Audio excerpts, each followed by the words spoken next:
Dari Taman Kota Kota Tual, inilah obrolan budaya RRI Tual.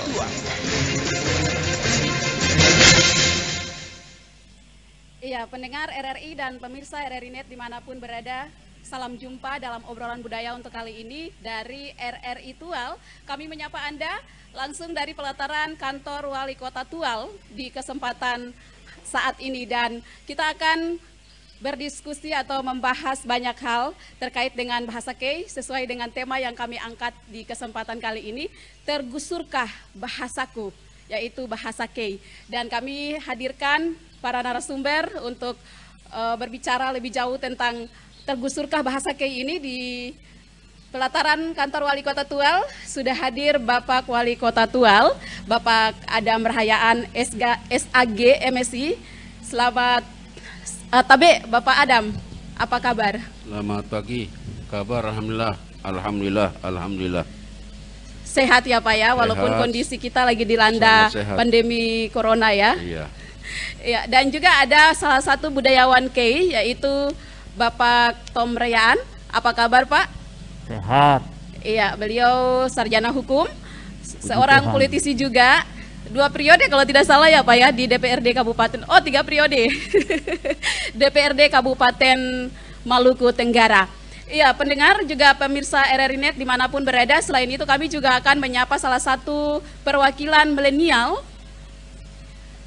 yang mewakili milenial Kei, generasi muda Kei, yaitu Bapak Gary Hukubun yang saat ini sedang berada di Jakarta. Kami akan via by phone berdiskusi juga bagaimana kondisi milenial terhadap bahasa daerah, khususnya bahasa Kei di kehidupan saat ini.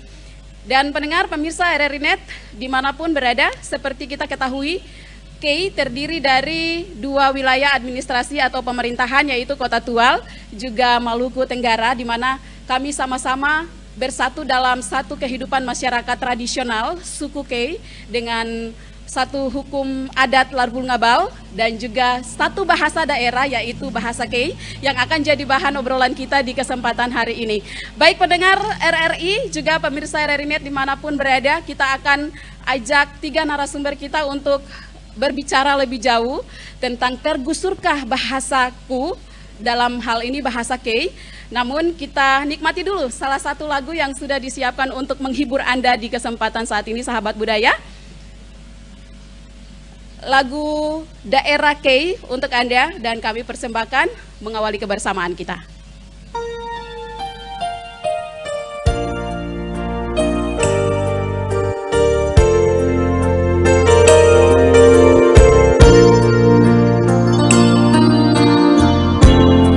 Itu hutan sepi, tanah larva tipe.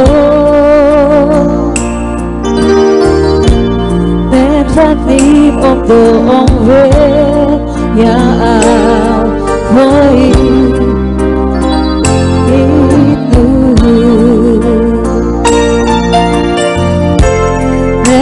di pondok ya boy tak ikiwe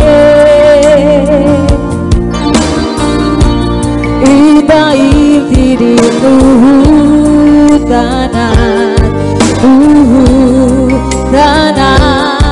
pati lahir dari nagelan buat elise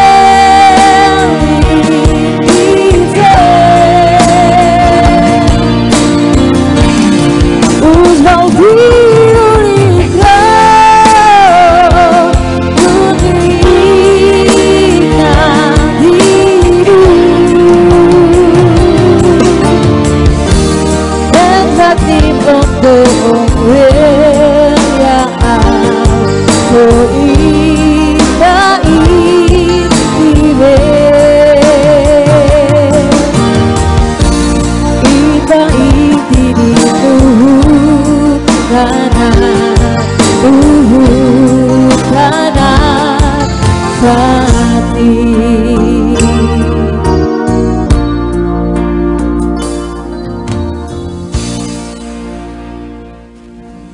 Ya, pendengar RRI juga pemirsa RRI Net dimanapun berada, sahabat budaya, itu salah satu lagu di mana lagu ini mengandung arti yang sangat dalam untuk para perantau terhadap daerah Kei tercinta. Selalu ada rasa rindu, dan ketika rindu datang, ketika mereka mendengarkan lagu ini pasti akan meneteskan air mata.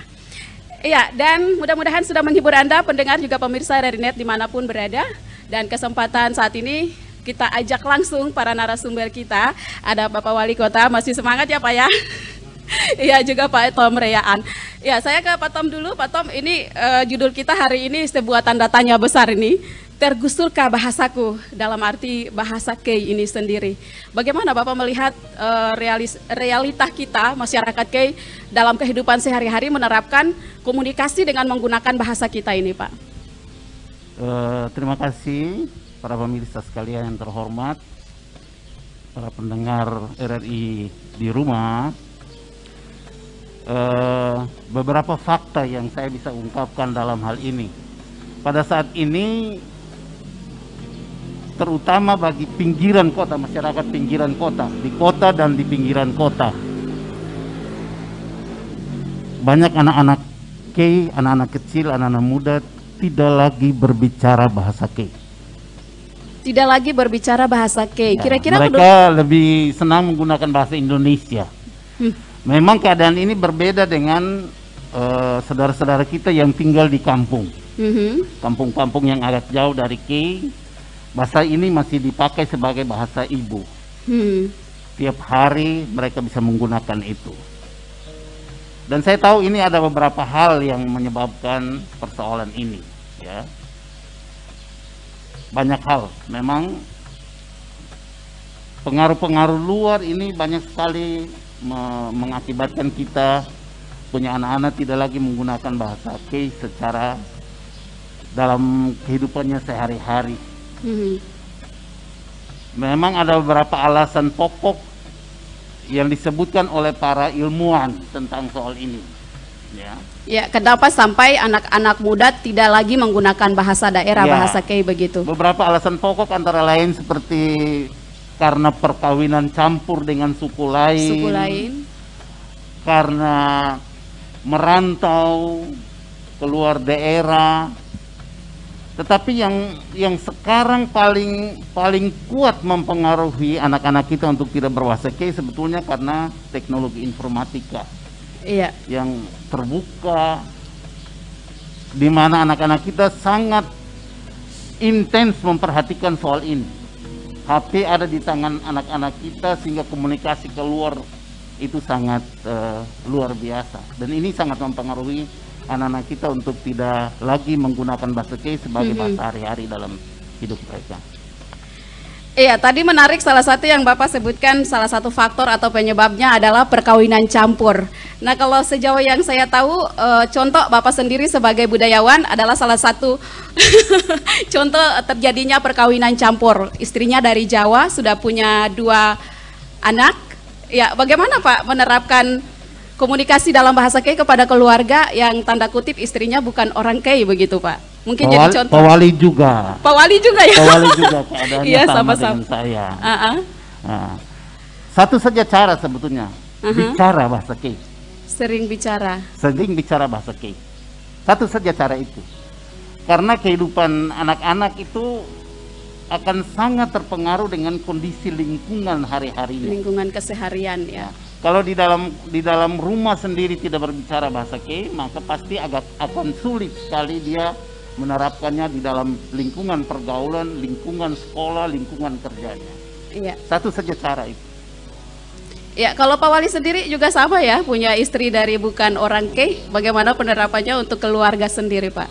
Ya, sebelum saya menjelaskan tentang kehidupan sehari-hari di rumah tangga saya, tentang bahasa ataupun nilai-nilai budaya lain yang perlu saya terapkan di rumah tangga saya tertarik dengan judul ini. Tergeruskah bahasaku? Ya, tapi saya jujur bukan saja tergusurkah bahasaku, tapi justru banyak pergeseran nilai yang menjadi kebanggaan kita sejak leluhur dulu sampai hari ini. Jangankan di kota, Kalau saya justru amati di kampung-kampung juga sudah mulai terkikis karena interaktif keluarga di rumah di kampung-kampung sudah mulai menonjol bahasa Indonesia. Bahasa Indonesia. Ini karena pengaruh transformasi dan komunikasi tadi yang beliau sampaikan. Sebagai contoh ya, tadi saya juga bilang bukan saja bahasa. Bahasa ini sudah sejak lama kami ingin untuk masukkan menjadi kurikulum. Tapi kendala satunya adalah kita cari gurunya siapa. Kita juga kesulitan cari guru sekarang. Siapa yang menjadi guru bahasa Kei di sekolah? Kalau guru itu kita ambil dari para raja, karena pasti bahasa-bahasa asli, mohon maaf, bahasa Kei itu bahasa asli banyak yang sudah dengan bahasa Indonesia sekarang. Iya. Kita ambil para raja, ya mungkin dia dalam bentuk guru kontrak. Karena kalau kita masukkan sebagai muatan lokal SD dan SMP, itu sebaiknya bagus supaya bahasa Kei ini dia bisa hidup kembali, dia subur kembali di tengah-tengah masyarakat kita. Juga salah satu faktor adalah anak-anak yang pulang kuliah. Pulang dari Makassar, pulang dari Jakarta sudah pakai logat-logat sana dan enggan untuk menggunakan bahasa Kei. Entah dia tidak tahu ataukah dia malu. Mungkin malu menggunakan bahasa Kei di pasar. Saya cenderung tertarik dengan upaya pemerintah kabupaten untuk menetapkan hari-hari tertentu untuk kantor berbahasa Kei. Iya. Nah, tinggal kami mau ikuti. Tapi satu tadi juga baiknya kita buat dalam bentuk kurikulum di sekolah SD SMP. Iya. Saya punya anak dulu waktu SMP ditugaskan untuk pulang suruh orang tua tulis lagu-lagu Kei. Lagu-lagu Kei. Ya, saya jelaskan per bait baru saja tadi dinyanyikan. Saya ingat yang satu lagi, Nuhu Ebab itu. Iya. Nuhu Ebab harani rorontali. Itu kalau kita di rantau,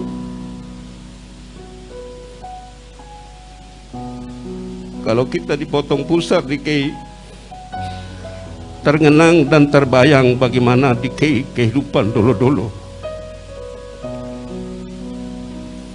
Yang Muslim bangun masjid, bersaudara yang dari Kristen datang untuk bahu-membahu kita membangun. Saya kira ini kekayaan budaya kita yang harus kita hidupkan kembali. Saya sulit membayangkan 2-3 generasi yang akan datang. Kebiasaan ini masih hidup keseng. Tradisi atau adat ini masih kita junjung keseng. Wallahu alam. Iya. Karena itu hari ini sudah mulai terasa. Pengaruh transportasi yang saya maksudkan, dulu kita masih mengandalkan dayung dengan perahu. Ya. Ada hajatan di sungai, di Ngafan, kita masih dayung datang bermalam dulu 1 malam, baru besok paginya hajatan. Hajatan selesai dulu baru pulang. Jadi masih kita terbaur. Kehidupan itu masih terbaur.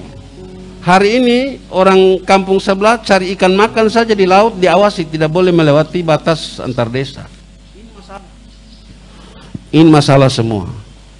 Sekarang dengan transportasi sudah modern dengan speed, sekali ramas gas ada ditual. Jadi merasa tidak terjalin hubungan kekeluargaan dengan kampung tetangga. Dulu juga sulit kita sekarang ini kawin, tadi yang beliau sampaikan. Antara ini kawin dengan kampung sebelah sudah semuanya kebetulan merantau sekolah di luar, bawa datang paket dari luar semuanya. Tidak apa-apa, tapi bagaimana cara untuk kita bisa berperan untuk membudayakan bahasa Kei itu di tengah-tengah masyarakat. Saya kira itu. Iya. Pendengar RRI juga pemirsa RRI Net dimanapun berada, tergeruskah bahasaku ini? Seperti yang disebutkan oleh para narasumber bahwa generasi muda sudah tidak lagi menggunakan bahasa daerah dalam komunikasi setiap hari, dan salah satu upaya yang tadi disebutkan oleh Pak Wali Kota untuk Kabupaten Maluku Tenggara sudah diterapkan salah satu hari, yaitu hari Jumat dikhususkan untuk menggunakan bahasa Kei dalam komunikasi dari tingkat sekolah dasar sampai ke dinas-dinas, bahkan kantor daerah sekalipun, dan itu sudah diterapkan. Dan sangat menarik, ada hal juga yang ingin saya tanyakan ke Pak Wali Kota, sangat menarik tadi dalam penjelasannya. Tapi kita mau menyapa dulu salah satu milenial, beliau juga politisi muda, ya masih coba dihubungi. Ya Pak Wali Kota, tadi saya tangkap salah satu pembicaraan Bapak bahwa kekurangan guru kalau misalnya diterapkan untuk kurikulum sekolah, pendidikan atau pengajaran bahasa K. Kesan saya tadi seolah-olah itu sudah berjalan, apa mungkin sudah diterapkan Pak? Atau seperti apa? Baru direncanakan atau seperti apa? Iya, jadi kita sudah lama memang mewacanakan untuk menyusun kurikulum bahasa K. Kendala yang kita hadapi masalah guru tadi. Guru bahasa K ini apa? Guru yang hanya sekedar di depan kelas sekian jam, tapi bahasanya bisa bercampur dengan bahasa Indonesia. Misalnya, saya kasih contoh ini. Saya baru dari anggota DPR, baru banyak belajar di almarhum Opa Safsaf. Jaring itu bahasa Indonesia. Saya tanya bahasa K, bilang jaring hari ini anak K mana bisa jawab. Jaring itu kan bahasa K bilang landra. Kemudian juga misalnya bicara hari ini, itu bahasa K, tapi bahasa Indonesia. Bahasa K-nya apa? Lir. Iya. Ya. Rabin, kata-kata begini ini yang harus dikuasai oleh guru. Belum lagi kata dasar dari bahasa K, misalnya bahasa K bilang teling kan arun. Arun, ya. Bahasa dasarnya apa? Ar. Kata dasarnya ar. Kalau ini kan ulid. Kalau kata dasarnya ul. Nifad, gigi. Kata dasarnya nif. Sementara nif juga bahasa K bilang ular itu nif. Ya. Jadi ini harus nanti dalam perbendaharaan kata deh. Artinya penggunaan kata-kata dasar itu sudah jarang sekali ya Pak ya? Jarang, memang sudah tidak terdengar. Sudah tidak terdengar, ya. Sudah tidak dengar lagi di masyarakat. Bahasa K yang sekarang juga bahasa K yang sudah bercampur dengan banyak bahasa Indonesia. Maksud saya kalau itu sudah dibuat kurikulum betul-betul bahasanya bahasa K. Yang berdiri di depan kelas pun dari sejak awal menyapa siswa-siswi sampai selesai juga harus dengan bahasa K. Iya. Nah, begitu. Tapi yang saya dengar informasi bahwa untuk Kota Tual sendiri dari tingkat SD sampai ke SMP itu sudah ada penerapan muatan lokal bahasa K di sekolah-sekolah ya Pak ya? Itu biasanya nanti guru-guru yang inisiatif. Ya, inisiatif dari kepala sekolah, dari Dikbud, tapi untuk kita betul-betul formalkan dia sebagai kurikulum dan harus ada guru yang paten mengajar itu masih kita cari dulu. Tapi perlu diapresiasi. Boleh juga tidak ya, misalnya Pak? Pengangkatan pegawai itu harus ASN yang berasal dari guru yang mampu bahasa K, tidak bisa juga. Karena tidak ada pendidikan formal yang ditempuh dengan menyandang sarjana dengan gelar jurusan bahasa K masalahnya. Sulit juga di situ. Mungkin tadi itu dalam bentuk guru kontrak saja, kerjasama dengan pemerintah kota. Ya. Iya, pendengar RRI juga pemirsa RRI Net dimanapun berada, dengan keadaan penggunaan bahasa K dalam komunikasi sehari-hari, terutama untuk generasi muda yang sudah begitu jarang untuk digunakan, maka secara pribadi-pribadi para guru berinisiatif untuk Kota Tual sudah menerapkan muatan lokal walaupun belum ditetapkan sebagai satu kurikulum pasti. Ya, kita melihat ada salah satu langkah maju. Nah, tadi banyak generasi milenial yang disoroti soal penggunaan bahasa K. Kita mau berurusan langsung nih dengan salah satu milenial yang sudah sangat luar biasa juga sepak terjangnya. Beliau juga aktivis muda, politisi muda, sempat masuk juga di jajaran DPRD Kabupaten Maluku Tenggara, sempat dicalonkan juga jadi wali Kota Tual, wakil bupati ya, walaupun tidak berhasil saat itu. Ada Bapak Geri Hukubun di Jakarta. Halo Pak Geri.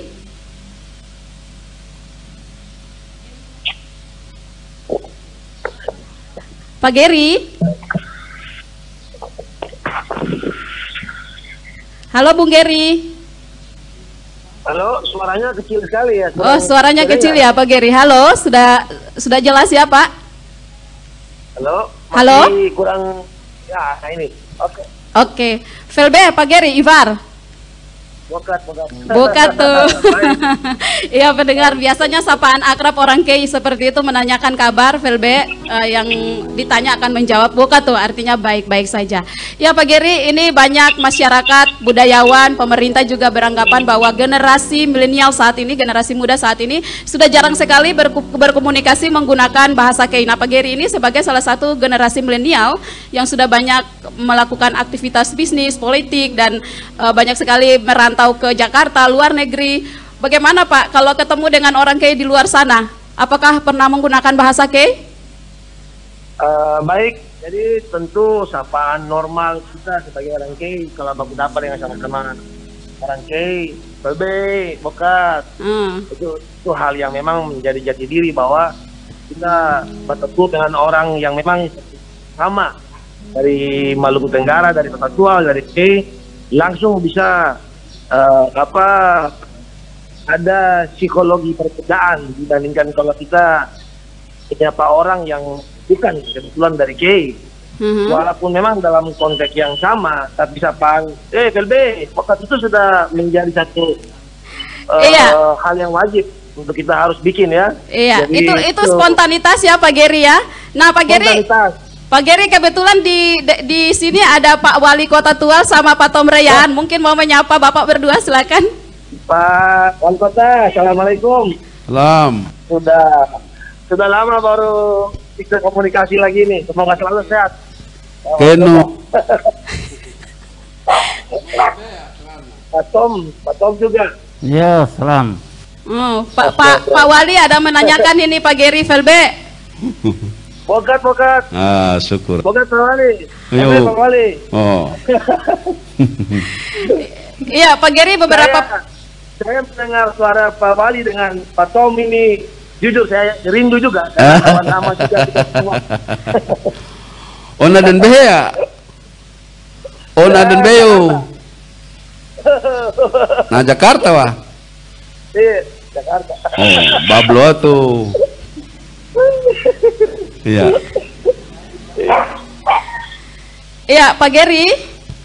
Iya. Halo Pak Geri. Iya. Iya, beberapa postingan. Iya, halo. Beberapa postingan Pak Geri yang waktu lalu sempat berada di luar negeri di Beijing kalau tidak salah. Iya. Iya, saya lihat Iya, sempat tahun posting Embalov ya. Iya. Embalov. Jadi memang ya kita ini kan tidak boleh sampai kehilangan jati diri. Artinya di mana tempat pun kita berada, tetap kita harus bangga dengan di mana kita berasal. Dan itu bentuk dari bagaimana kita mencintai kita punya daerah, bagaimana itu memberikan semangat juga buat kita punya saudara yang lain untuk tetap mempertahankan. Walaupun kita sudah menjadi apa atau dimanapun tempat, tidak boleh sampai kita lupa bahwa kita ini dari mana. Dan itu yang selalu kita usaha supaya jaga terus, tidak mau jangan sampai kan karena tinggal di Jakarta atau sudah ada punya provinsi yang di luar daerah lantas ada sebagian orang kan saya lihat bukan malu tapi kadang-kadang tidak mau menunjukkan jati diri ini sebetulnya dari mana. Iya. Begitu. Nah, kalau saya sih sebetulnya malah sebaliknya harus kita tunjuk bahwa oh ya saya dari Maluku saya dari Kei, Maluku Tenggara, Kota Tual. Itu kan satu kebanggaan sebetulnya. Iya. Bahwa kita begitu seperti itu. Iya, Pak Geri kan sering jalan-jalan itu dan kita tahu bahwa orang Kei itu hampir ada di setiap tempat ya. Tapi dengan gestur Pak Geri secara biologis yang keturunan Tionghoa itu, pernahkah ada orang Kei yang ragu ini bukan orang Kei ini? Bagaimana Pak Geri menjelaskan kalau Pak Geri itu orang Kei? Sebetulnya banyak, apalagi belakangan setelah video saya yang lumayan viral di cukup banyak ya. Ada yang tanya di keluarga, kebetulan ada kenal keluarga yang satu marga Hukubun. Ada yang dari kata kenal, oh ini orang Kei, apa ini dia orang Kei apa bukan? Ada pertanyaan seperti itu. Kalau saya sih normal-normal saja. Orang Kei itu kan blasteran banyak, bukan cuma blasteran Cina, blasteran Belanda, blasteran banyak kan orang Kei bukan cuma di Indonesia tapi di Belanda juga banyak. Yang sudah tidak kelihatan lagi orang Kei, betul-betul sudah kata orang bule, tapi oh marga misalnya Rayaan, marga Tegaan, marga banyak, marga dan oh ini orang Kei. Jadi orang Kei memang spesial karena dia punya orang di mana di seluruh dunia, jadi kalau orang dia belasaran itu wajar-wajar saja kan. Biar orang luar juga, kalau orang K itu ada orang ganteng, ada orang cantik, ada Iya. Ada putih, ada hitam. Betul itu.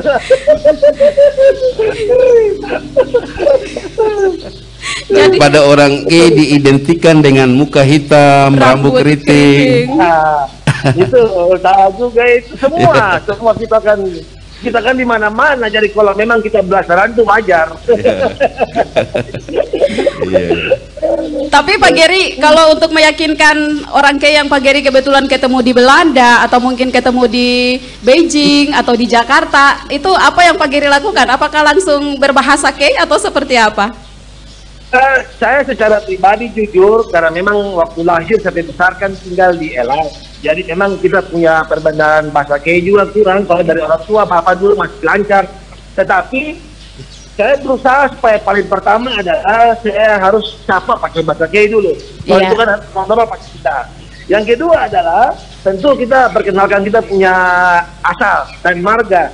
Yang paling penting untuk menekankan bahwa kita ini bangga dan juga mau untuk memperkenalkan kita punya daerah adalah di mana kita komunikasi. Misalnya, ya saya tidak perlu malu untuk ngomong, saya ini dari Indonesia Timur, saya ini dari Maluku, tepatnya di K. Nah, K itu jadi saya paling sering itu kalau jelaskan tentang saya dari K. Kalau kebanyakan orang tahu K, mungkin dari John K atau tapi banyak orang tahu K. Tetapi lokasinya di mana orang kadang-kadang kurang tahu. Nah, sering saya buka Google App. Ini loh K, dari Ambon terbang pesawat begini, jadi kita berada di sini. Jadi itulah cara bagaimana kita memperkenalkan kita punya daerah, bentuk-bentuk kita bisa mempertahankan kita punya budaya, kepercayaan kita terhadap kita punya asal usul itu, hal-hal seperti itu yang harus tetap dipertahankan. Iya. Ada satu fenomena juga yang perlu saya sampaikan dalam kesempatan ini. Ada sebagian orang yang memang pada waktu tidak tinggal di Jakarta, lantas dia berkomunikasi dengan mungkin teman-teman, saudara, kerabat yang ada di K, seakan-akan kayak dari aksennya, dari logatnya sudah enggak begitu, enggak lulu gua begitu. Ya, Busi, lu gua apa? Sebetulnya tidak perlu lah kalau saya bilang, karena kan kita berbicara dengan kita punya saudara sendiri, dan kita punya saudara tahu kita sekarang berada di posisi ini, apa tahu, tidak perlu dengan kita harus mesti orang punya bicara. Kalau bicara dengan orang Jakarta lain cerita. Tetapi kalau sudah bicara dengan kita punya saudara sendiri yang ada di K ataupun yang di Ambon, apa ya kita kembali normal supaya itu menunjukkan bahwa inilah kita punya posisi yang berbeda tapi dengan orang yang sama dan tidak pernah jumpa, seperti itu. Iya. Minimal kalau tidak berbahasa daerah, bahasa Indonesia pasar yang aksennya K ya Pak Giri ya, begitu ya. Iya, begitu. Daripada kita harus mesti, masa saya ketemu dengan Pak Wali atau dengan Pak Tom, saya tidak mau bicara seperti yang saya juga salah juga itu. Iya, baik Pak Geri, terima kasih sudah buat kita tertawa lepas ya untuk kesempatan saat ini, dan senang sekali karena bisa kebetulan juga ada Pak Wali, ada Pak Sobat. Ini betul-betul nostalgia juga sebetulnya. Baik, terima kasih Pak Geri. Ya, salam sukses, salam sehat. Ya, pendengar RRI Net, pemirsa RRI Net dan pendengar RRI dimanapun berada. Itu salah satu bukti ya bahwa memang generasi milenial tidak begitu lagi fasih berbahasa K. Tapi seperti kata Pak Geri tadi, untuk sapaan awal Velbehe, jawabannya Bokato, itu sudah menjadi identitas, sudah menjadi ciri khas orang K, di mana kalau mereka bertemu dan satu sama lain saling mengenal karena sapaan itu. Seperti kita tahu bahwa bahasa adalah identitas diri setiap orang. Di mana kita berbahasa, kita akan tahu dari mana asalnya, seperti itu. Iya, baik pendengar RRI juga pemirsa RRI Net dimanapun berada, saya akan ajak Pak Wali untuk berbincang-bincang juga. Tapi kita break dulu untuk satu lagu K yang sudah disiapkan.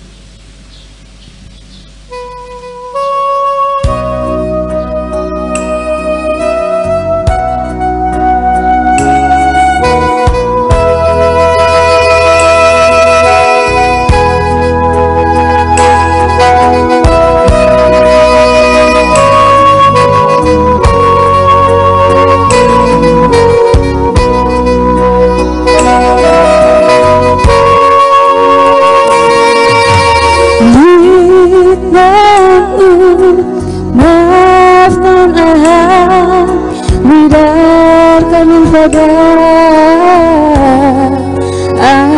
ini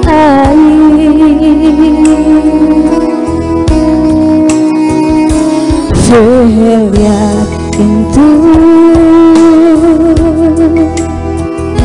Sasa Tabadat ilfuruku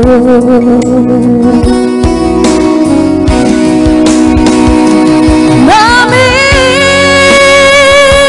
Nina Sanganan bukbuk Ngan fatuli tuntunan Mami Nina Libuk siang Libit kanganan Kalau malhe Nang sedut sisian Balik Pesertakan Benanyana Ri sisiano Tabo malhe Nang sedut sisian Balik Pesertakan Benanyana Sisiano.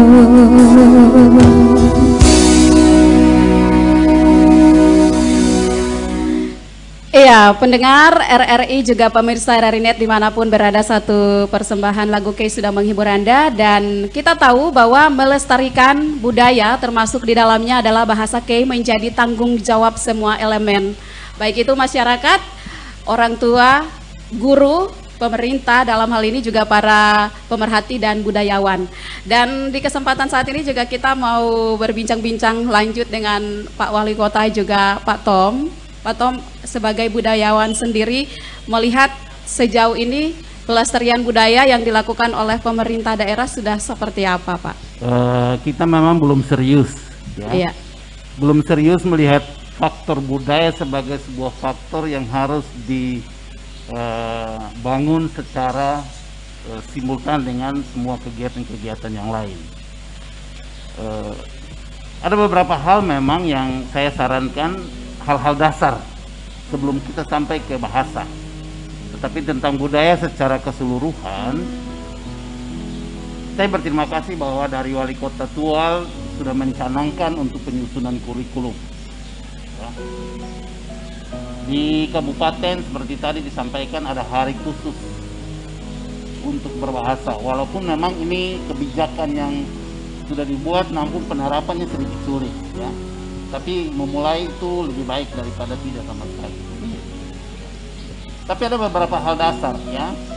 Kenapa orang sulit menggunakan bahasa Kay untuk orang-orang muda sekarang? Itu kan ada berbagai faktor.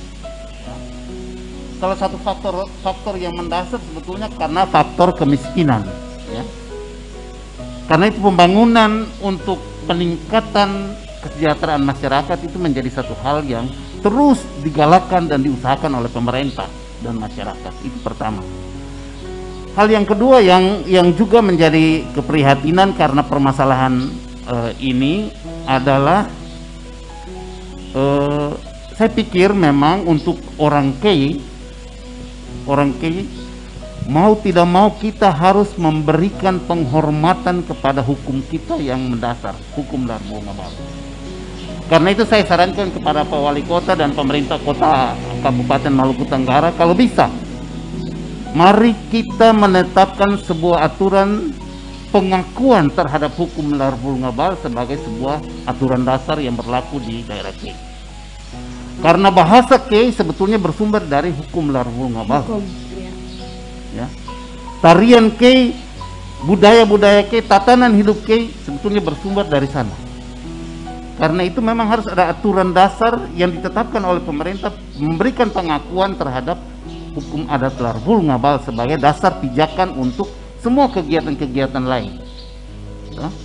Katakanlah sebagai contoh penyusunan kurikulum bahasa Kei.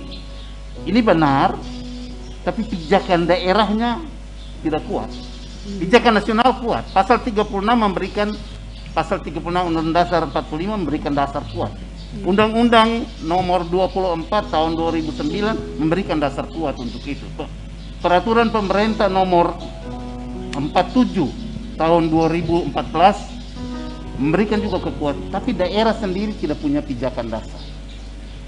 Hal yang ketiga yang saya sarankan dalam hal ini, kalau boleh ya, kalau boleh di case ini, baik Maluku Tenggara maupun di Kota Tual, mari kita tetapkan desa adat. Desa adat. Desa adat. Mari tetapkan desa adat. Dan mengharuskan kalau bisa kepala-kepala desa semua bisa berbahasa Kei sebagai kepala adat. Kalau kepala adat tidak bisa bahasa Kei, bagaimana masyarakat adatnya? Iya. Dan itu menjadi sebuah peraturan spesial. Peraturan spesial. Tadi hukum larvul ngabal kalau sudah ditetapkan sebagai sebuah hukum dasar yang bisa menjadi sumber pijakan bagi semua kegiatan-kegiatan kebudayaan, cetaklah hukum itu. 7 pasal itu banyak-banyak lalu sebarkan di semua sekolah, semua masyarakat. Ya, di mana Gantung itu di semua dicatat tempat. memang isi hukumnya itu dalam bahasa Kei bahasa juga ya, Kei. Pak ya. Ajarkan itu semua ke seluruh masyarakat. Kalau boleh. Ya, kalau boleh. Lalu Pak. kemudian yang berikut ini. Uh-uh. Kalau bisa pemerintah dan para pemangku adat kerjasama secara akrab untuk berbagai hal tentang adat istiadat. Hidupkan perangkat-perangkat adat untuk menghidupkan bahasa dari sana. Iya. Karena tidak bisa pemerintah turun tangan sendiri. Harus ada peranata-peranata adat yang menyanggah kebijakan pemerintah itu. Supaya bisa bahasa ini bisa dihidupkan kembali. Kalau bisa juga ya, kalau bisa.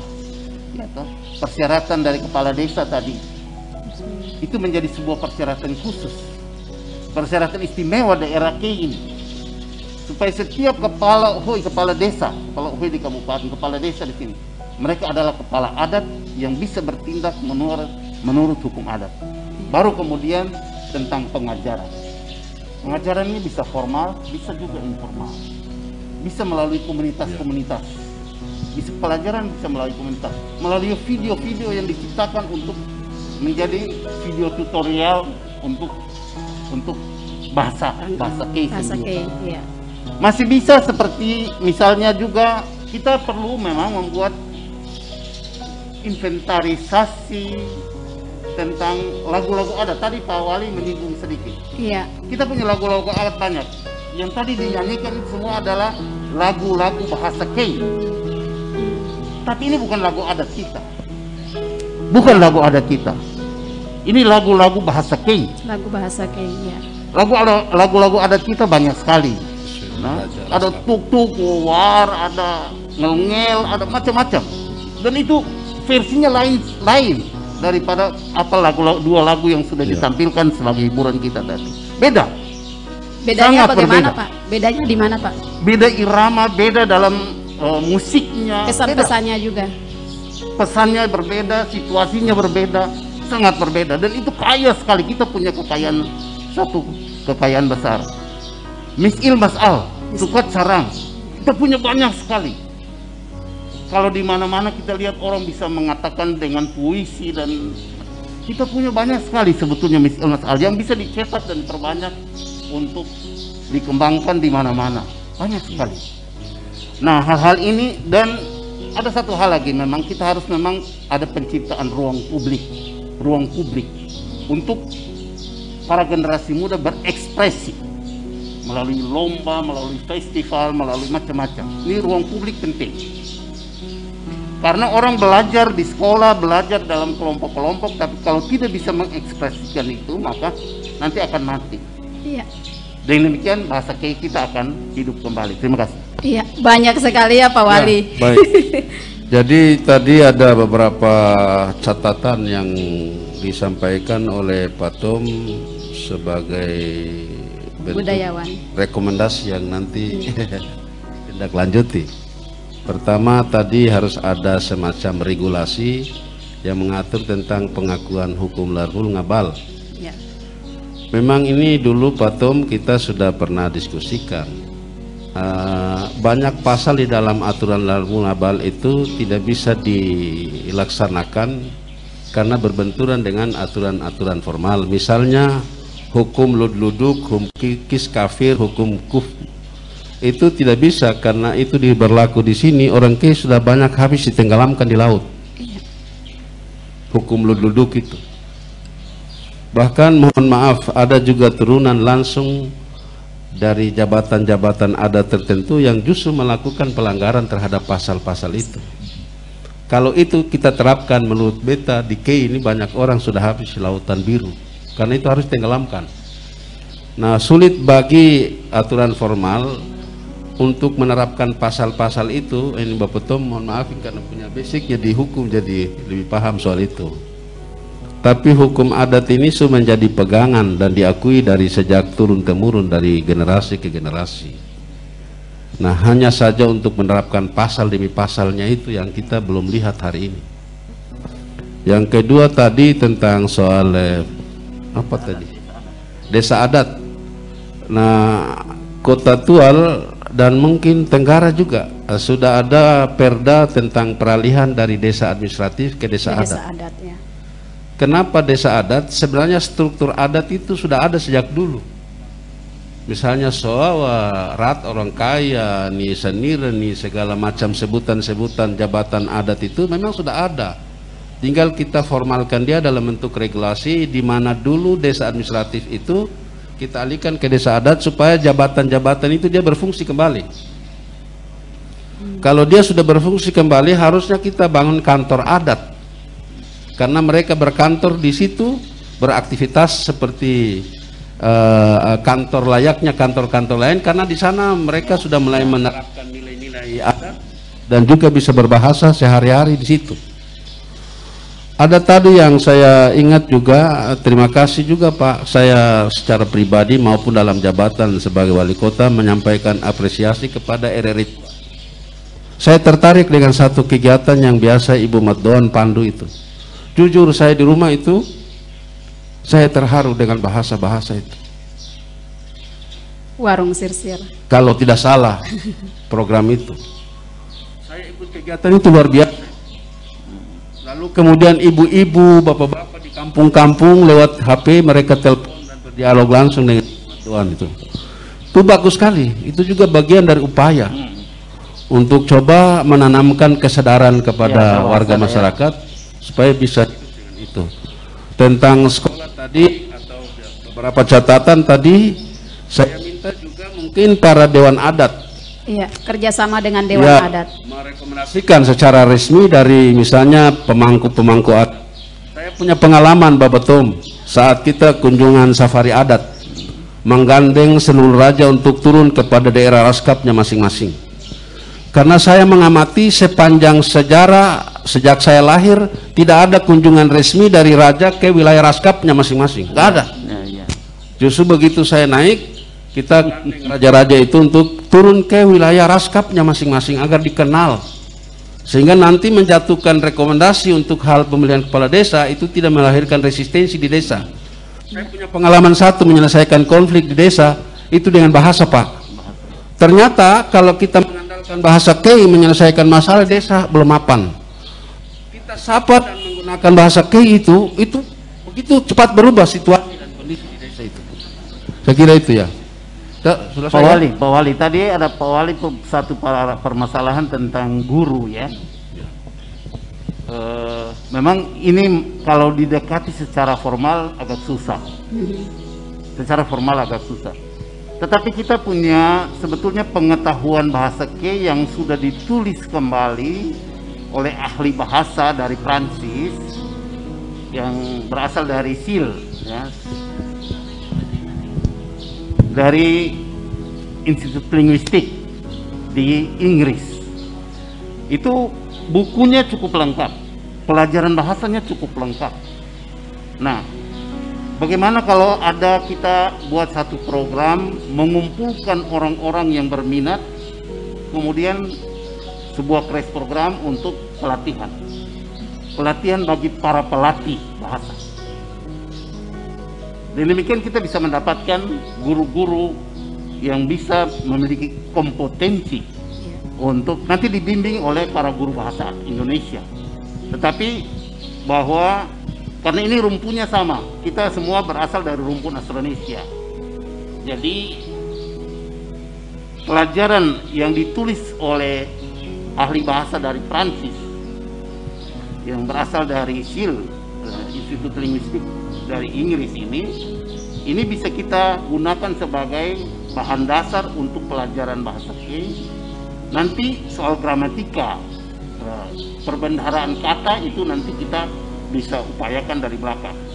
Tetapi kita mesti ada sebuah kegiatan crash program di mana bisa melahirkan para instruktur, para pelatih bagi pelajaran bahasa Kei sendiri. Saya usulkan saja gitu. Iya, satu usulan yang menarik, Pak. Nyambung juga tadi saya lupa. Tadi kan beliau berpendapat tentang lagu tadi itu kan Lagu baru adat, lagu ya. bahasa Kei, tapi lagu adatnya belum.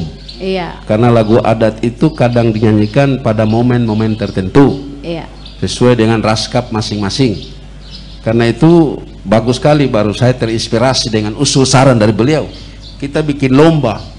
Iya. Misalnya HUT Kota Tual, kita bikin lomba lagu adat dan lagu bahasa Kei. Bahkan nanti diberikan hadiah juga kepada yang pencipta lagunya. Ini tujuannya supaya memotivasi orang dan itu dibikin jadi kegiatan tahunan. Saya juga punya ide, Bapak Tom. Kenapa bikin event misalnya Pesona Meti Kei atau MET-F? Seharusnya itu dimasukkan menjadi salah satu agenda untuk kita bikin dalam bentuk lomba. Dikasih reward kah, dikasih hadiah kah? Mungkinkah Pesona Meti Kei ini ada Ya kerjasama? bagusnya begitu, termasuk satu-satu Bapak Tom. Kenapa kita tidak bikin cara masak orang dulu-dulu bagi umum itu, bakar batu itu. Bakar batu ini kan orang luar belum tahu bagaimana cara orang Kei dulu masih hidupnya dengan di pedalaman memasak umum itu. Kita bakar, panggung hiburan kita hiburkan. Ya, jadi harus dihidupkan kembali, itu bagus. Iya, menarik sekali, di banyak hal yang bisa dilakukan. Tadi salah satu disebutkan itu dalam momen Pesona Meti Kei. Tapi seperti kita tahu bahwa Meti Kei ini eventnya masih dilaksanakan oleh kabupaten sendiri. Apakah bisa ke depan ini? Biasa kan dulu saya sudah bilang, kita sebenarnya satu nama eventnya Pesona Meti Kei. Agenda-agendanya nanti kita bicarakan. Di sana bikin apa, di sini kita bikin agenda-agenda apa. Itu digagas oleh dinas pariwisata di sini, dinas terkait. Jadi satu nama saja Pesona Meti Kei. Tapi berperan Kota Tual dan Maluku Tenggara. Tinggal nanti pengunjung itu kan dia melihat, memilih. Dia mau ikut acara yang ini di mana begitu. Iya, baik Pak Tom sama Pak Adam, ini Pak Giri dari tadi mungkin mendengarkan percakapan kita. Beliau juga mau memberikan masukan, saran terkait dengan pokok bahasan kita, tergerusnya bahasa Kei ini. Halo Pak Giri. Pak Giri.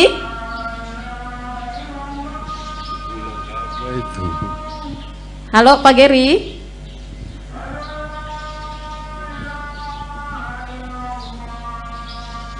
Ya, Pak Giri, Anda mendengarkan saya?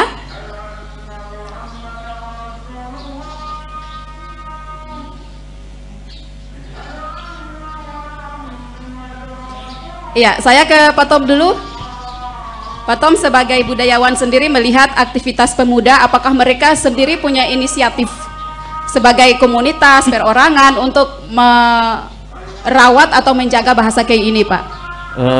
Ada sebetulnya kegiatan, hanya sangat sporadis, tidak diarahkan dan tidak terarah, sehingga memang mau dicapai hasil yang maksimal itu perlu perjuangan. Karena itu menurut saya memang penting sekali kerjasama antara pemerintah dan para pemangku adat yang mengarahkan dengan program-program dan aturan-aturan, sehingga kreativitas daripada generasi muda itu bisa terarah dan diarahkan kepada sebuah tujuan tertentu yang kita capai, yaitu mengembangkan dan meningkatkan kembali identiti dari orang Kei, bahasa. Iya, Pak Wali, mungkin sejauh ini pemerintah Kota Tual juga sudah mendukung kegiatan komunitas anak muda untuk budaya ataupun bahasa Kei ini, Pak. Iya, jadi di dalam taman itu ada satu gedung yang saya sebut sebagai rumah pintar. Rumah pintar. Nanti rumah pintar itu kita lengkapi dengan wifi, sarana dan prasarana pendukung lain. Secara perlahan-lahan nanti anak-anak muda sambil kumpul situ membaca perpustakaan yang ada di situ. Mudah-mudahan lewat acara ini adik-adik kita bisa mengikuti, bisa mencermati, dan sudah muncul ada ide atau inovasi untuk menggagas kegiatan-kegiatan yang mengarah ke situ. Tapi kita sudah ada di pojok sana, ada rumah yang kita sediakan. Iya. Di situ ada lansia, anak-anak muda, mindset anak-anak di sini kita bisa rubah, itu ada di situ. Ada di ruang pintar itu ya Pak ya. Ya Pak Wali, kita sudah terhubung dengan Pak Geri. Pak Geri sebagai generasi milenial yang juga aktif untuk menghidupkan seni budaya Kei. Salah satunya pencipta lagu Kei juga nih Pak. Pak Geri. Ya. Ya, halo Pak Geri. Halo, ya. Halo. Iya, Pak Geri. Sebagai generasi milenial orang Kei yang aktif di berbagai bidang termasuk bidang seni budaya ini, apa saja kegiatan yang pernah atau akan dilakukan Pak Geri bersama komunitasnya untuk menghidupkan bahasa Kei? Kalau saya bahasa Kei itu paling optimal bisa di mana lewat pemerintah daerah saat ini seperti yang Pak Wali sudah terangkan, itu hal-hal yang paling optimal ya, bahwa apapun ceritanya sosialisasi dari pemerintah setempat itu sangat efektif untuk bagaimana menimbulkan kesadaran terhadap seluruh masyarakat yang ada di dalam. Kalau kita yang ada di luar, selain bahasa secara general atau secara lebih umum, bagaimana Kei itu kita perkenalkan di dunia luar, dan bagaimana kita menunjukkan sikap dari diri kita sendiri bahwa kita bangga sebagai orang Kei, sehingga itu membantu bagaimana kita bisa memperkenalkan juga Kei baik dari sisi bahasa, budaya maupun semua hal yang bisa kita sampaikan ke luar. Itu yang sebetulnya paling penting bisa kita lakukan. Kalau seperti saya pribadi misalnya, dalam video-video saya ya memang kebetulan alhamdulillah ya, puji Tuhan sekarang sudah dikonsumsi publik ya, termasuk di luar negeri. Banyak yang akhirnya mengapresiasi itu. Contoh kemarin sengaja saya pakai baju yang tulisan suku Kei, atau misalnya ya orang mungkin tahu dari marga, tapi ya kita dalam komunikasi adalah bagaimana kita mesti menyerempet maksud bahwa contohnya kita di daerah saya Maluku Tenggara Kei itu bentuk bagaimana saya, kalau dulu sebelum COVID sebetulnya banyak hal yang menjadi rencana. Misalnya selain memperkenalkan kita punya kayak Mbak, terus mungkin hal-hal lain yang ke luar negeri, sebetulnya kemarin itu saya berpikir untuk membantu pemerintah daerah baik Kabupaten Maluku Tenggara maupun Kota Tual untuk bisa mengembangkan pariwisata, karena memang saya lihat potensi itu cukup besar dan itu membantu sekali dalam perekonomian rakyat kecil juga kan. Kalau semakin banyak orang yang datang, cuman ya disayangkan karena COVID bikin akhirnya semua terhambat ya. Tapi Pak Geri, karena keadaan COVID jadi belum bisa realisasi ya. Tapi bagaimana himbauannya atau ajakannya untuk generasi Kei mempertahankan bahasa Kei? Sedikit saja pesan-pesannya. Saya berharap bahwa semua terutama generasi muda ya, bahwa kita tidak bilang menolak budaya luar yang masuk, itu suatu hal yang sudah menjadi alamiah. Tetapi jangan pernah kita meninggalkan jati diri dan budaya kita, karena itulah dari mana kita berasal dan harus kita bangga untuk itu, bahwa tidak ada larangan kita tidak boleh berbahasa Inggris atau yang lain, tapi juga tidak boleh kita meninggalkan apa yang menjadi peninggalan dari leluhur kita, karena itulah jati diri kita. Anak-anak muda terutama ya, saya berharap bahwa yang mendengarkan wawancara saat ini, banggalah sebagai orang Kei dan lestarikan bahasa Kei itu menjadi sesuatu yang sama seperti Anda ingin mengetahui bagaimana bahasa-bahasa lain yang ada di Indonesia saat ini. Baik, Pak Geri, Tabe. Tabe, hormat ya. Baik. Ya, Pak Tom, itu tadi dari Pak Geri. Dan Pak Tom sendiri sebagai budayawan, apa pesan-pesannya buat masyarakat, orang tua ataupun generasi milenial untuk menjaga dan melestarikan bahasa Kei ini sendiri? Bahasa Kei itu adalah warisan dari para leluhur yang harus kita hormati. Selain itu, bahasa Kei itu juga adalah pemersatu, pemersatu, dan sekaligus jadi identitas kita. Karena itu kita harus melestarikan. Kita harus bisa berbahasa Kei untuk menunjukkan identitas kita dan penghormatan kita kepada para leluhur yang sudah meletakkan atau melahirkan kita.